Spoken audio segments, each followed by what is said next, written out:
What's up, everybody? Once again, Van Clemons here, welcoming you to the first ever edition of Storytime Sunday. Every Sunday, as many times as I have a story to fucking tell, or give an opinion on, or something I want to document or share with you guys, I'm gonna fucking be putting out some of these videos. Currently, because I have to do this shit on my phone, because my computer right now has all my full of software, full of tracks recorded, and all this other stuff that I can't exactly edit these videos and kind of, step up the fucking quality a little bit and the sound, obviously. But, so right now I'm just going to do them on my phone because I want to get shit out there. I want to share it with you guys. I want to let you guys know what's going on, what has gone on. So, Sunday storytime Sundays, I don't fucking know, whatever you want to call it, but it's just going to be me sharing with you. But before we get started, how about this shit, huh? Yeah, it's nice, huh? Ooh. And as if you don't fucking know what the fuck that shit is, you better fucking call somebody. Start with the area code 216. They'll let you know real quick. But anyways, yeah, I don't know if green's necessarily my color, but my girl bought it because she was digging the green at the show in Kent, and I'm just like, fuck it. Because she's like, I don't really like the way it makes my hair look or whatever. So I'm like, fuck it, I'll rock that shit. I love beanies. I love hats. All hats. I fucking love hats. I don't really wear too much of the band shirts anymore, but fuck me, I love some goddamn hats. So, but now that all that's out of the way, let's get to the meat and potatoes here. So this segment I'm actually going to entitle Where It All Began. Now, obviously, where it actually began, I can't go back that far because I'm trying to keep these videos about 5 to 10 minutes long so I don't fucking bore you guys to shit. But where it all began, where it really all began, the actual foundation of, life kind of got turned upside down on me in my personal life. It was actually about 1 year ago to the day, next Monday actually, the 14th, March 14th. My son was kind of like hyperventilating. We took him to the emergency room. What I later come to find out, they consider the adult emergency room.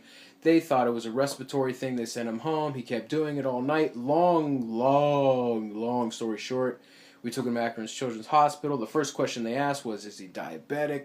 We're like, no, not that we know of.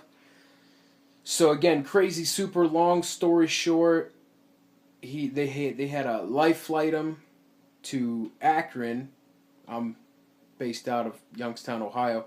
So they had a fucking life flight him to Akron, and he was hemmed up in the Akron Children's Hospital for like, I don't know, I know it was over a week, and then they wouldn't let us go until they trained us on how to give the shots and everything. Type 1 diabetes is some real serious shit, got to do with the pancreas not excreting shit and whatever. I don't know, man. I'm not a fucking doctor, and I don't pretend to be, but, it's definitely some heavy shit, especially for a 3-year-old to go through. So if you guys got kids, much like myself, it sucks, you know what I'm saying? Especially when you can't relay to a 3-year-old, like, what the fuck's going on. So I went through a really dark period there for, a while. Leading up to that, again, super long stories, but leading up to that point, that winter was extra brutal for me. It was just like the winter where there was no sun. Remember we had all that fucking rain, like goddamn record-setting fucking rain. I don't know if it was April or June, but it just fucking rained. Fucking Ohio weather, man, is just like Charles Manson of weather. And but anyways, while I'm in this hospital, like just practically lived there for a little over a week,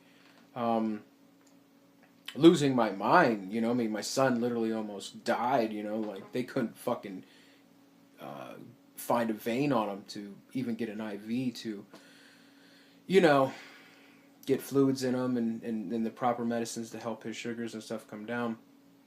But I'm just in there like, oh my God, like what's going to become of my life, our life, my family's life, you know. Paranoia was setting in, you know. I had been a musician since I've been 13, but I've been writing since I've been like 7. And I just, you know, my love, respect, and appreciation for music, you know, was kind of like, in my mind, flashing before my eyes, because I'm like, how am I going to let my only son, Bronson, you know, out of my sight now with him having this, you know, just forever life, you know, health issue. I mean, it's something that he's going to have his whole life, and I have to be, you know, I want to be the guy that is making sure everything's good with him. You know, how am I going to be able to continue music, especially at a level that I kind of wanted to get back to? I mean, like I said, there's so many things to talk about on this segment. I might even break it up into 2 parts. But with that happening, and then me kind of questioning, you know, myself as to like, how am I going to be able to pull this off?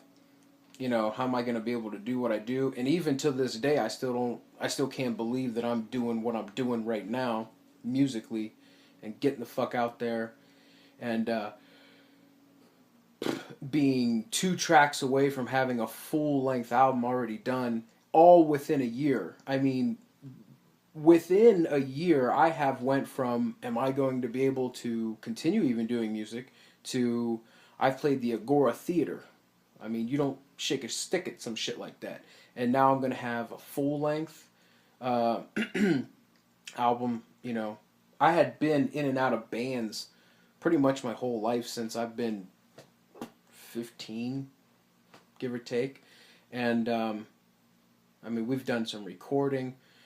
I started, you know, realizing that being in a band wasn't going to work, you know, because everything would either fall apart or, you know, shit just wouldn't jive, you know what I mean? So, long story short, started doing the solo thing, started enjoying doing the solo thing, and that's why you don't see me on stage and I don't have like a, you know, a hype man or a band. You know, I'm not ruling shit out. You know, it'd be cool to have people on stage. It'd be cool to do compilations or whatever, collaborations or whatever with people. But I think for the time being, I feel real comfortable in knowing that I can rely on myself, and it just is what it is, and I'm having a great time, and I'm probably just going to keep it that way for however long anyways. And but getting back to the situation, leading up to that, you know, the winter was brutal. You know, I'm not one for winter. When winter kicks around and the sun, there's no fucking sun, it's cold.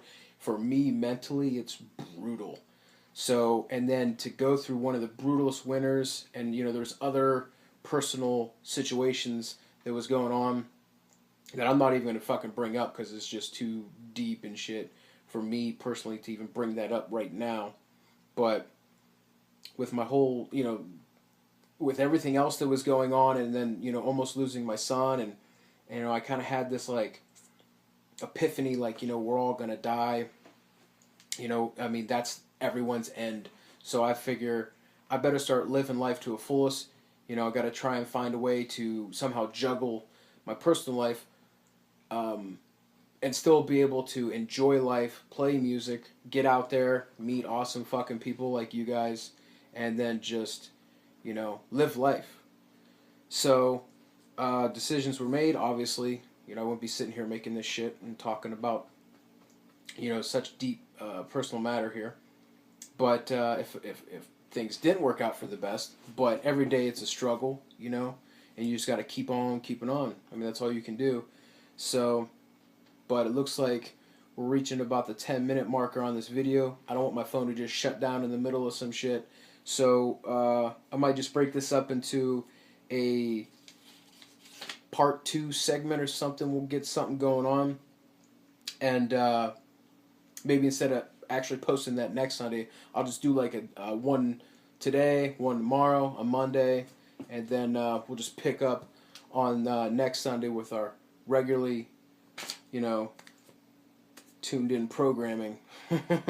So, but once again, Storytime Sundays. I'm going to be sharing a lot of crazy, deep, personal shit with you guys. Not just about music and the fun times and the shows and the behind the scenes stuffs, but really deep personal shit. Good times, the bad times. Just getting it out there, all leading up to this my full length release, which I don't have the exact date for yet, but I'm shooting for somewhere around June because it's almost done now, and if I play my cards right and I could get it mixed down and mastered real quick, the sooner the better. I wish I could have it out there right now so I could start fucking jamming that shit. But until then, man, A World of Pain will be coming at you faster than you could blink an eye. I'm actually getting ready to walk in there and track the second to last song for the vocals of what the fuck is it? Lost my mind. I got so much shit going through my mind right now.